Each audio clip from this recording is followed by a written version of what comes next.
From the very beginning, English was a subject I always struggled with. Not speaking, but when it came to reading and writing, I always did horribly. The words would just dance around my head.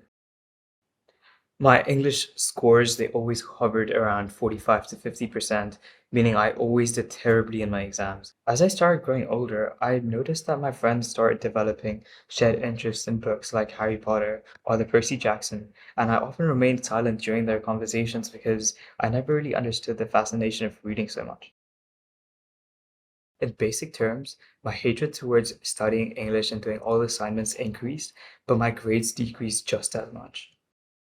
It was around 2019 where I had to prepare for the most important tournament of my life.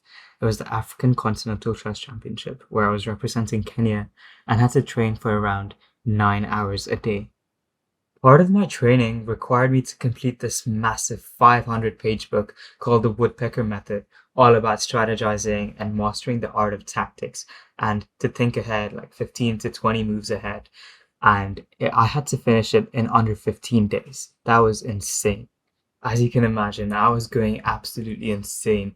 I had never ever read a book that had more than 2 pages in it, and I had to read this now. Are you kidding me?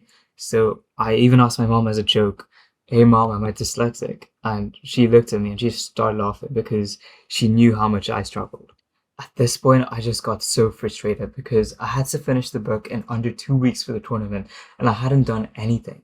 So I decided to listen to some music to escape from the reality, and I listened to rap music and I wanted to sing along, but I didn't know the lyrics. So I switched it on my computer screen and I started singing. You must be thinking, what has singing got to do with any of this? Well, it actually played a huge role because when I was singing, I found myself reading the lyrics at a surprisingly fast pace. And I asked myself, how is this possible when I'm singing, but not when I'm trying to read a book? This led to a realization that my subconscious mind had developed a technique of skim reading the top half of sentences when I'm singing so that I don't miss the word. And excited by this discovery, I decided to try it out on a book, The Woodpecker Method.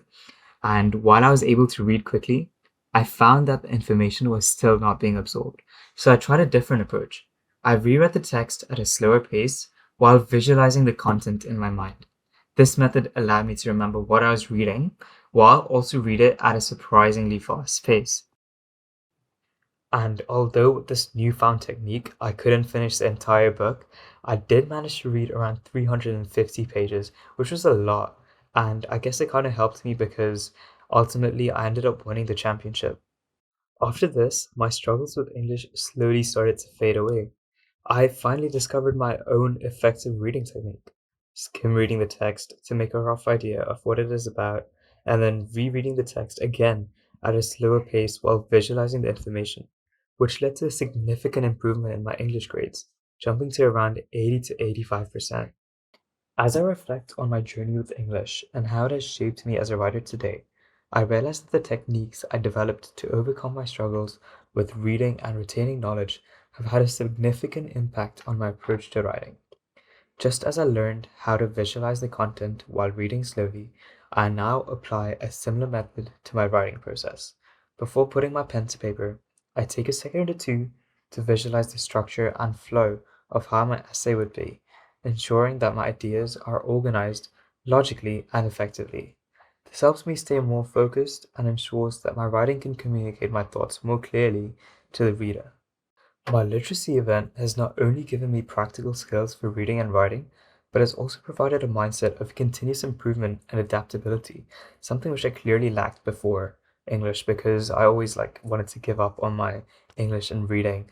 And as I continue to grow as a writer, I carry with me the lessons that I learned from English. Lessons of creativity and the ability to find your own unique approach to reading, speaking, and writing like a writer.